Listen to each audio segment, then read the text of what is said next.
Hello everyone, welcome back to my channel Mark Commerce. Student, आज की इस class में हम डिस्कस करने वाले हैं क्लास 11th के सिलेबस को, जो कि सेशन 2021 टू 2022 के लिए है। तो स्टूडेंट्स, जो फाइनली क्लास 10th से आप क्लास 11th में आ चुके हैं, तो स्टूडेंट्स जिन्होंने भी कॉमर्स लिया हुआ है उनके लिए ये जानना जरूरी है कि इकोनॉमिक्स का उनका सिलेबस क्या होगा, उन्हें उसमें कौन कौन से टॉपिक्स पढ़ने हैं। तो स्टूडेंट्स स्टार्ट करते हैं। ये जो आपका सिलेबस है क्लास 11th का, ये 2 पार्ट्स में डिवाइडेड है, part A and part B. Part A में स्टूडेंट्स है statistics for economics and part B में इंट्रोडक्टरी माइक्रो इकोनॉमिक्स। तो स्टूडेंट्स देख लेते हैं पार्ट ए कि जो यूनिट्स हैं, आपकी टोटल यूनिट्स इसमें कितनी दी हुई है। Unit 1 introduction.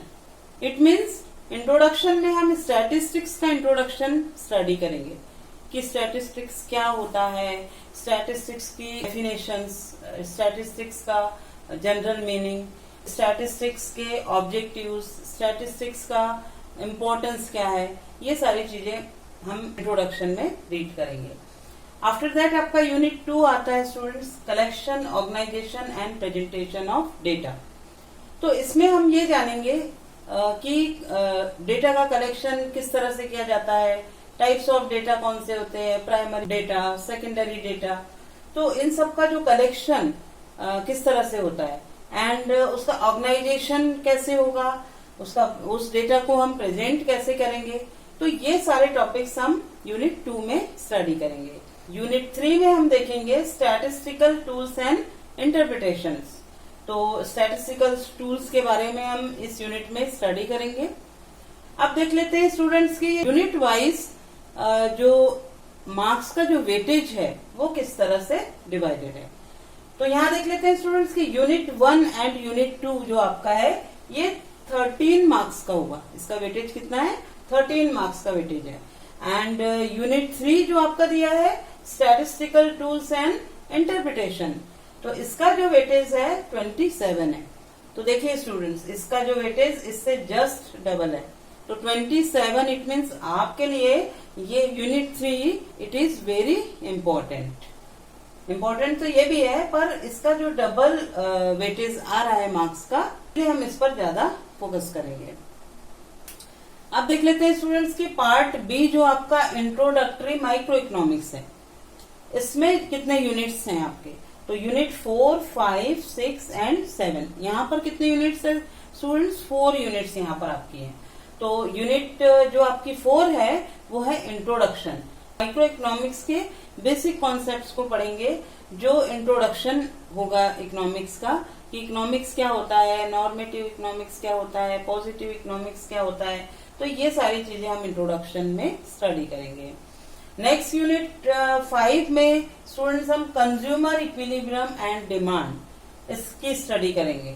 इस यूनिट में स्टूडेंट्स हम कंज्यूमर्स इक्विलिब्रियम, मतलब जो कंज्यूमर को इक्विलिब्रियम कहाँ पर मिलता है, कंज्यूमर कहाँ पर सेटिस्फाई होता है और कंज्यूमर कौन होता है, एंड डिमांड इट मीन्स कि मार्केट में एक इंडिविजुअल कंज्यूमर जो है वो जाकर किस तरह से डिमांड करता है।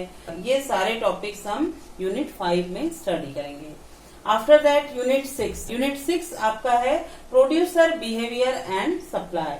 मतलब एक मार्केट में जो प्रोड्यूसर है उसका बिहेवियर किस तरह का होता है, वो कैसे प्रोड्यूसर का बिहेवियर किस तरह से होता है, और मार्केट में सप्लाई, एक प्रोड्यूसर जो है वो मार्केट में कब सप्लाई करता है, सप्लाई क्या होता है, what is the meaning of supply. तो ये जो सारे टॉपिक है वो हम यूनिट 6 में स्टडी करेंगे। इसके बाद देखते हैं जो यूनिट 7 है आपका, forms of market and price determination under perfect competition with simple application. तो इसमें स्टूडेंट्स हम जो परफेक्ट कंपटीशन में जो प्राइस डिटर्मिनेशन कैसे होता है, अगर मान लो ये एक मार्कर है तो इसका प्राइस जो डिटरमाइन हुआ है, इसका जो प्राइस सेट हुआ है तो वो किस तरह से हुआ है, एंड जो भी सिंपल एप्लीकेशन होते हैं अंडर परफेक्ट कंपटीशन में, मार्केट होते हैं, फॉर्म्स ऑफ मार्केट होते हैं, ये टॉपिक्स को हम यूनिट 7 में रीड करेंगे। इसके जो टॉपिक्स की जो डीप स्टडी है, जब हम इसकी स्टडी स्टार्ट करेंगे उस समय हम इसको डीप में पढ़ेंगे। अब देख लेते हैं स्टूडेंट्स के पार्ट बी में जो हमने यूनिट 4, 5, 6 और 7 देखी है। तो यूनिट 4 जो है उसके मार्क्स का जो वेटेज है वो कितना है, 4 मार्क्स का है।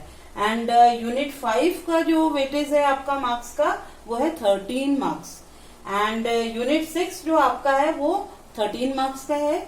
एंड यूनिट 7 आपका 10 मार्क्स का है। तो टोटल मार्क्स आपके स्टूडेंट्स यहाँ पर कितने हो गए, 40 मार्क्स। आपका थ्योरी पेपर होगा, जो आपका रिटन पेपर है, ये पार्ट ए और पार्ट बी में डिवाइडेड है। और पार्ट ए आपका टोटल 40 मार्क्स का है एंड पार्ट बी आपका 40 मार्क्स का है। तो ये टोटल आपके हो गए 80 मार्क्स। इट मीन्स आपका जो रिटन पेपर थ्योरी का होगा उसमें आपके टोटल हो गए 80 मार्क्स। अब देख लेते हैं स्टूडेंट्स, आपका जो ये प्रोजेक्ट होता है ये आपका 20 मार्क्स का होता है। और प्रोजेक्ट में जो ये 20 मार्क्स आपके हैं तो ये किस तरह से डिवाइडेड हैं, आपके जो 8 मार्क्स स्टूडेंट्स ये होंगे वाइवा पर, मतलब 8 मार्क्स आपके होंगे वाइवा पे एंड प्लस 12 मार्क्स जो अलॉटेड हैं ये आपके फाइल वर्क पर होंगे।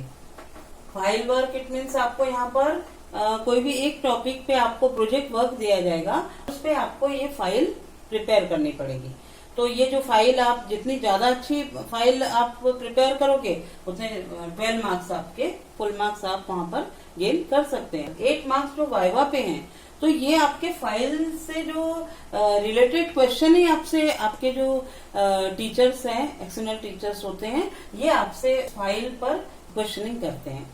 तो आप इजीली इस पे आंसर दे सकते हैं क्योंकि फाइल आपने खुद ने प्रिपेयर करी हुई है। तो आपको सारी इंफॉर्मेशन यहाँ पर अच्छे से पता होती है।